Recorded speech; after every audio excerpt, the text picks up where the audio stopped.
Hello everyone, I am R.Malathy from the Department of Mathematics, SNS College of Engineering. Today we are going to discuss about a topic, testing hypothesis. This is my students team. Introduce yourself. I'm Joshua, I'm studying second year mechanical. I'm Anderson, I'm second year mechanical. I'm Vinod, second year mechanical. I'm Srikanth, I'm studying second year mechanical. I'm Austin, studying second year mechanical.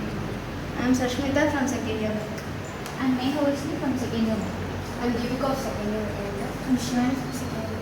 I'm Kavya from second year. Really, I am happy to introduce my team. Today's topic is testing hypothesis. No? First of all, we should know what is hypothesis. Hypothesis means, suppose if you are making any decision, if you want to construct a building, if you want to run a business, after 5 years, that would be what? That would be vague.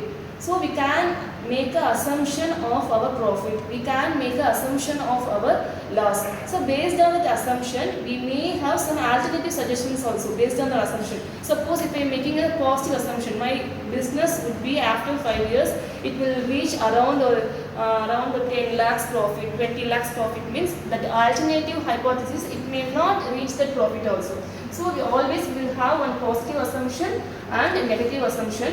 Positive assumption is nothing but hypothesis, null hypothesis, that is usually denoted by H0, and the alternative of that is H1. We need not to construct positive assumption as a first one. We can make a negative assumption also as a first one. For example, suppose we can choose a course without any willing, because of our parents, because of our neighbors, we may choose the course. After studying that course, we may get a good placement. So once we are entering into the course, we may not have a good opinion about the course. After the good placements, we may change the opinion. No? So your starting stage is negative one. The alternative is positive one. So we can take positive to negative or negative to positive. So if you are taking the equal thing, means mu means population. Population means if you are considering a class 66 students or 67 students, that is overall population of your class. Suppose if I am picking 8 members from that, that is your sample. Sample size is nothing but number of terms or number of things occur in the sample is nothing but sample size. Okay, so based on that we are having the notations called mu is population, then x bar is mean of sample. Okay, so we are having these two things. Then we should know what is level of significance. Level of significance is nothing but tolerance limit. So usually the human having the tolerance limit is 5% on anything. Is that maybe a friendship, is that maybe a relationship, is that maybe a product, whatever may be. If they are doing any wrong thing, we can consider, okay, they are my friend, they are my relation.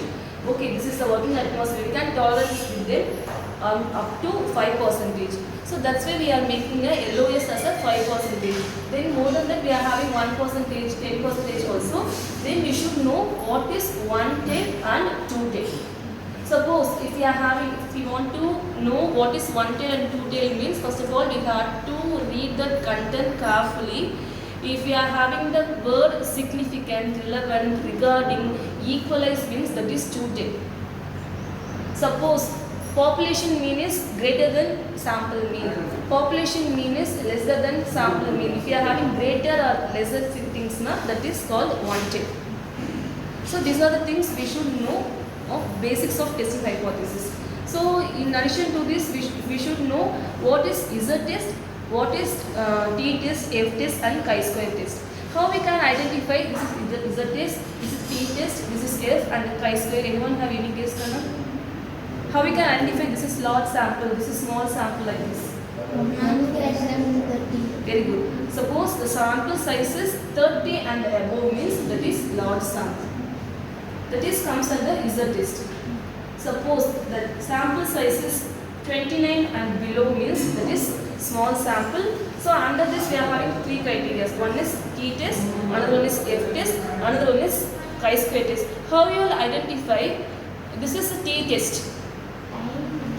No, that is we will have a word average mean. If you are having the word of average mean, you have to go for T test when your sample is 29 and below.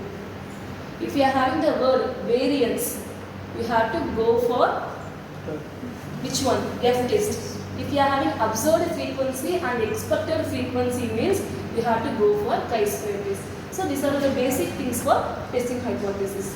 Is this okay for all? Thank you.